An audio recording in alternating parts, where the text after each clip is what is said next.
Welcome to ZOOMERTIMES TV.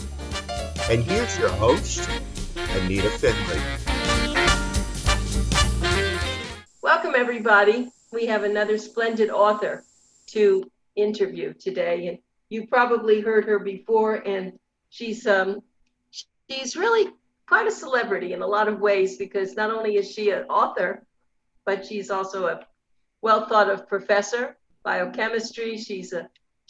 She teaches at a university in North Miami, and her latest book, Dr. Rosemary Stiffin, and it's called Five Stethoscopes, Six Secrets. We featured her on our cover of our issue, our July issue, and here it is. And I have the book. It's pretty heavy. I can hardly hold it in one hand.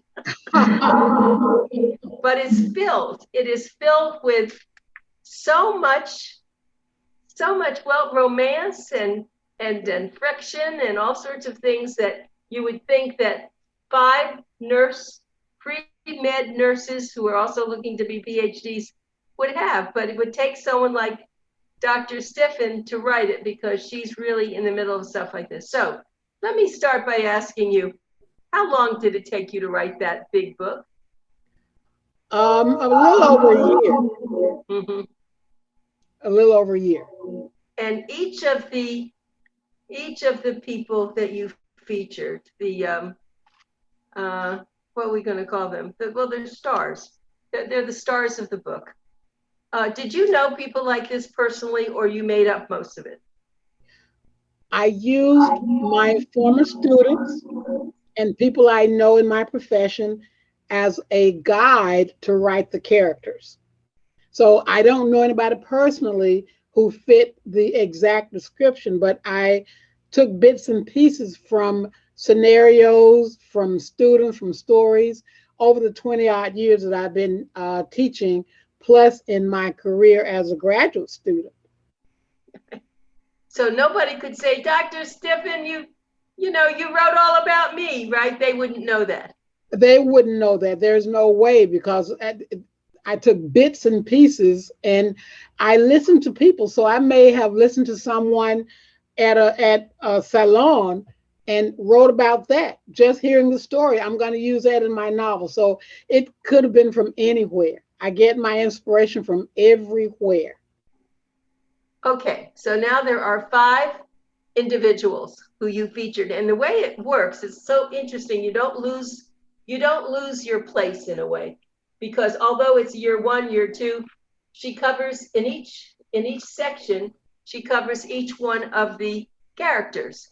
So you see them progressing and doing things. So it's kind of on track. What I was telling Dr. Stiffin before, though, is the main character, of course, the teacher, the professor, has her own secret. And that's why it's called Five Stethoscopes, Six Secrets. You don't really know those secrets until you really get into the book.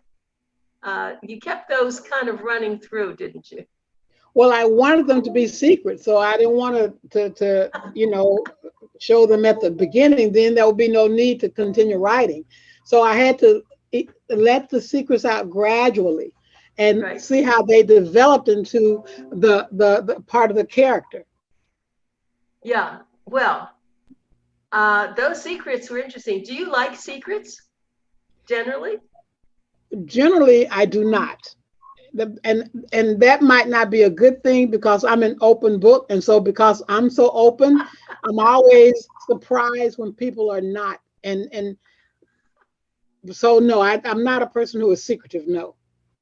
Yeah, I'm not either, but you were able to keep that, especially the two main characters. I mean, that was really interesting. I got very emotional, because the one important male in this, I did not like the way he acted, actually. Well, he had his reasons. I know. I didn't know that at first. Yes, he had his reasons. Right, but I think that the main person, the person who was the professor, she really she really did care about everybody. That was the nice thing. So that's what kept this thing flowing, because she was someone who understood. She accepted some of their, some of the problems that they had, but she so it's really this. So actually, Dr. Hoslin and Dr. Griffith, that I would say, weren't they the main characters in a sense? I didn't think so. And it's interesting because I felt as if all of the female characters were the main characters. And what's interesting is I did a book club about a month ago, and they were barely mentioned in the discussion. I was surprised. They were barely mentioned. I think the discussion was about two of the characters who were medical students. And in fact, one of the characters who I really liked, one of the discussions, what I said, well, what about Connie? And the person said, oh, I forgot about her. And I thought that all of them were important. And so Dr. Hoslin, to them, was not the main character. It was Connie, or rather, it was Candy and Glory, because of what they did, and non-repentant. Yeah, that's interesting, isn't it? Yeah, well, so here it is. So, and the nice thing I just wanted to bring up, at the end of most of Dr. Stiffin's books, not all of them, she has questions and topics for discussion. And it's a good thing to do because it refreshes you after you get back.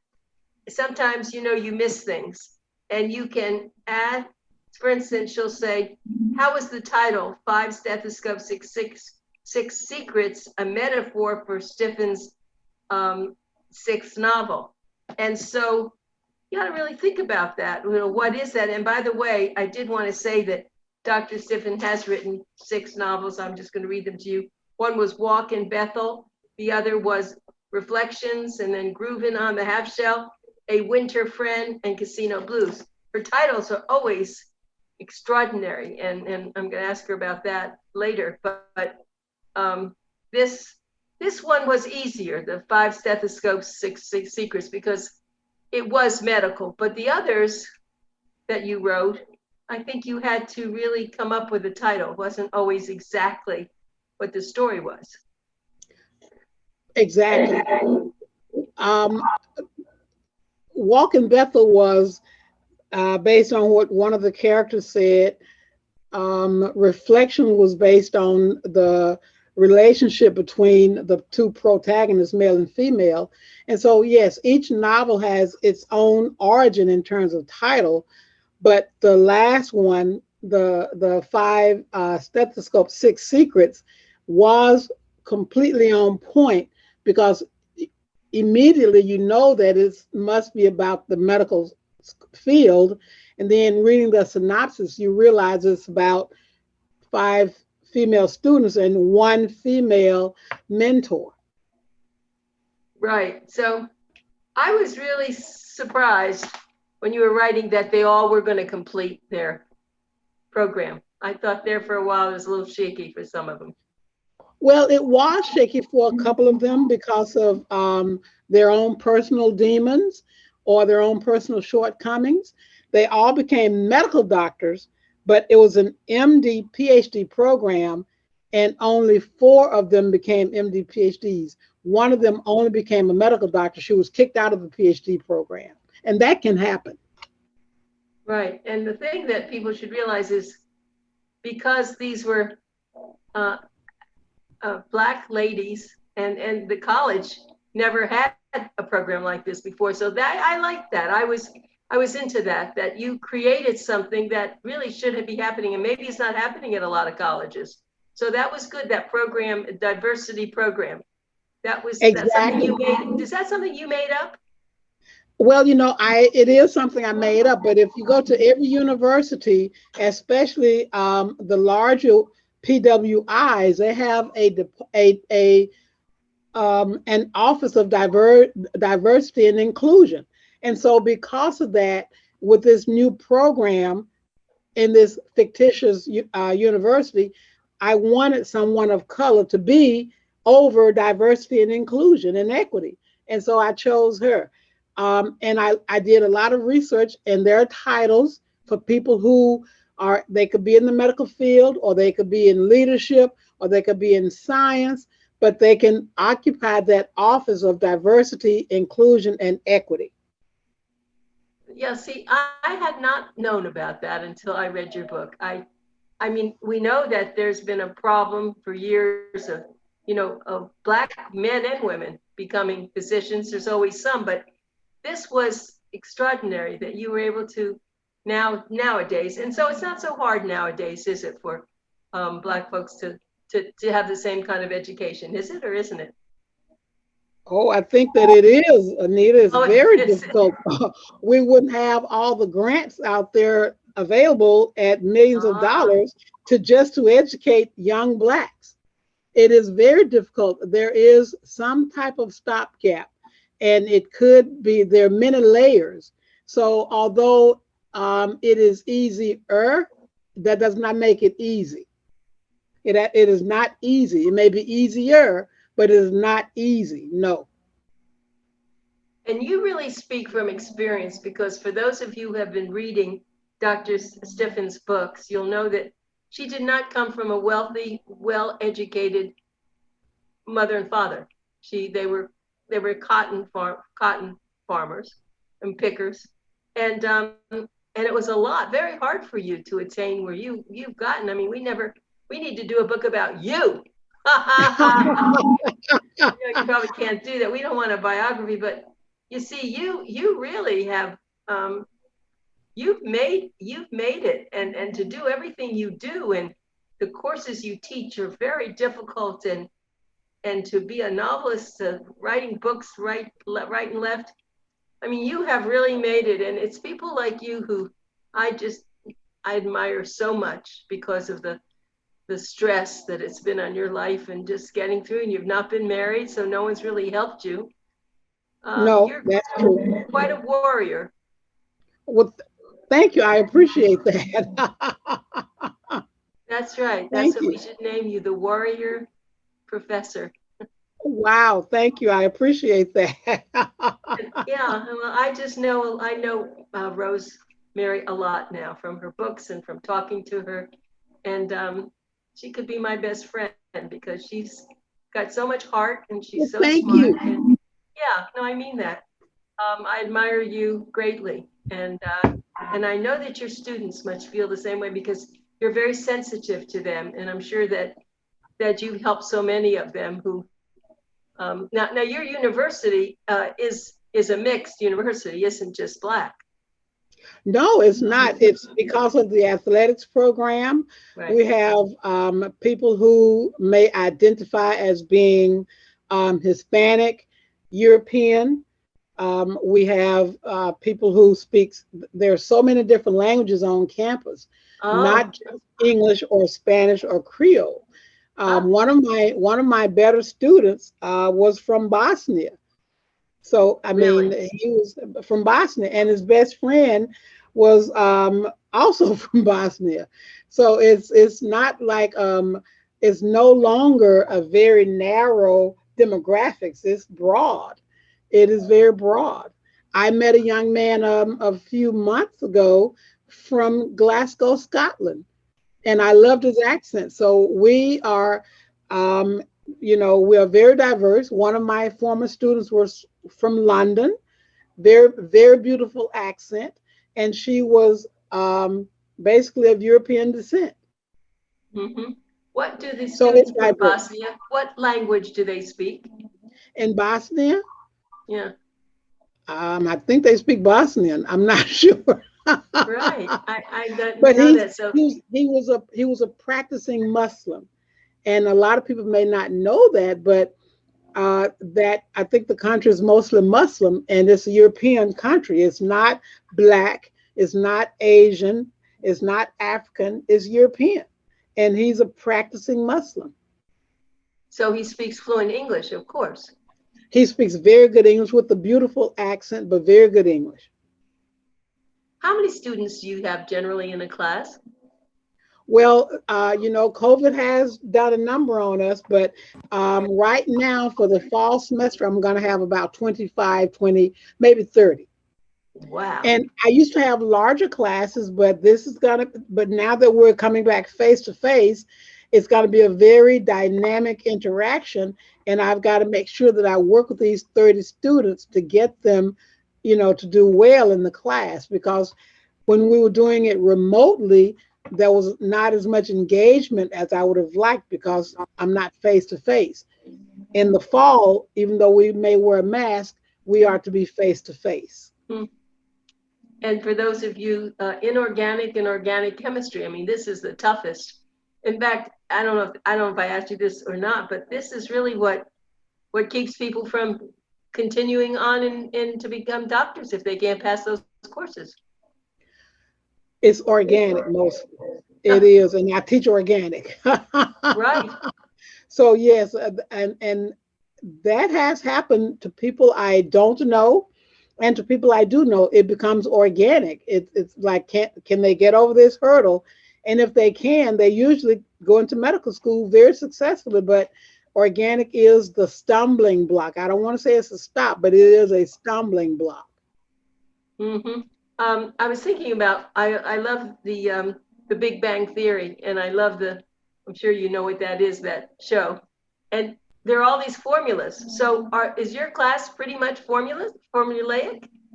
Well, it is quite formulaic, Anita, but it's not with math. There's very little math that we use in organic. It's mostly chemical structures. And so that means that they need to know how to do equations, balancing equations, showing how reactions occur, predicting the products. That can be overwhelming. So do you teach in a laboratory? I teach lab and lecture because we don't have a laboratory assistant. So I do both. Huh. You are a warrior, as I said. Rosemary, Dr. Rosemary Stiffin, I have to say, Rosemary Stiffin. Absolutely amazing. So yeah, I did want to ask you, you see the five stethoscopes, but what's in the middle? Well, actually, those are the earpieces that go into the ear. And so you see the Oh, yeah, that's right. They're the earpieces. Yes. Now I see that. Of course. Yes. I thought I saw it before. Yeah, of course, that's the earpieces, Yes. of course.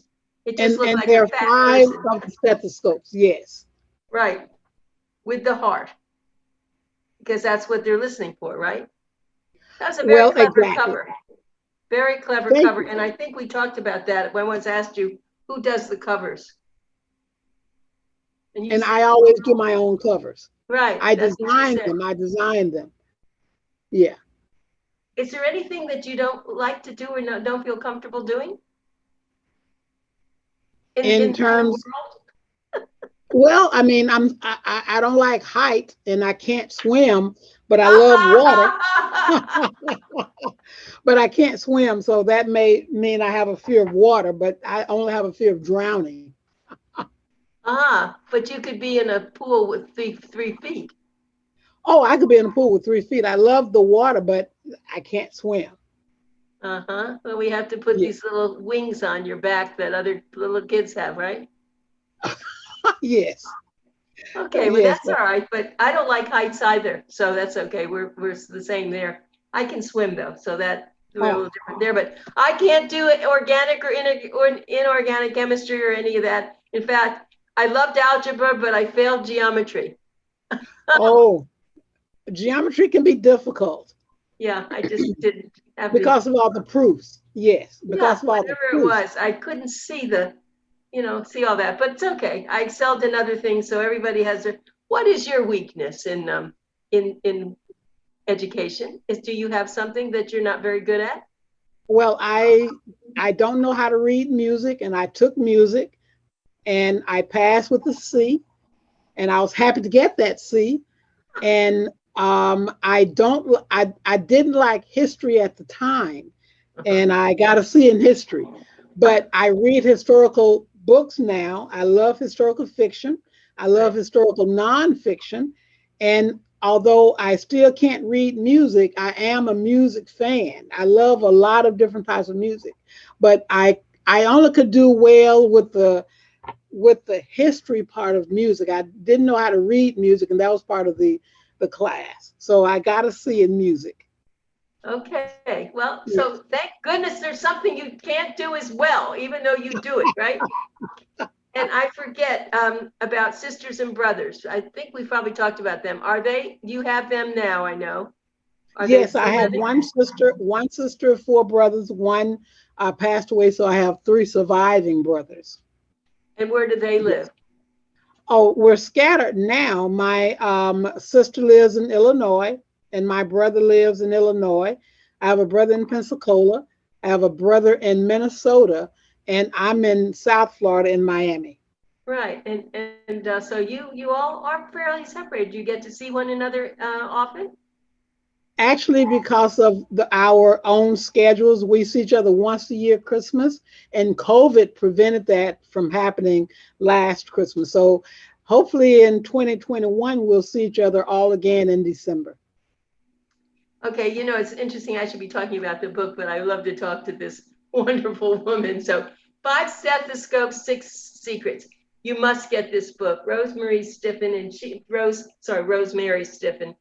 It is just electrifying. I mean, you will get into the personalities of five women through Rosemary's magical thinking, and she's a lot of it's probably real, but of course it's a novel, and it keeps taking turns. You're not ready for the turns, but and it's a very large book, but if you get it, you will enjoy reading it. Trust me, you will not forget it. Just like her other books, I've said this about everything, and you can get it, of course, on Amazon. Amazon, most books can get on Amazon, but her characters are really beautiful. They're good. They're let's see, she says her acknowledgments. You know, I think we have enough time. Do you have the book in front of you? No, I was going to bring one, but I didn't. Next time we talk with you, you'll have another one to do. Let's you find a couple of pages that you just really love, and I'd like you to read it because we have authors reading, and it does make a difference. The way, you know, you're the writer, but you will read it differently than I would read it out loud. So promise me the next one you're going to do that, Yes. right?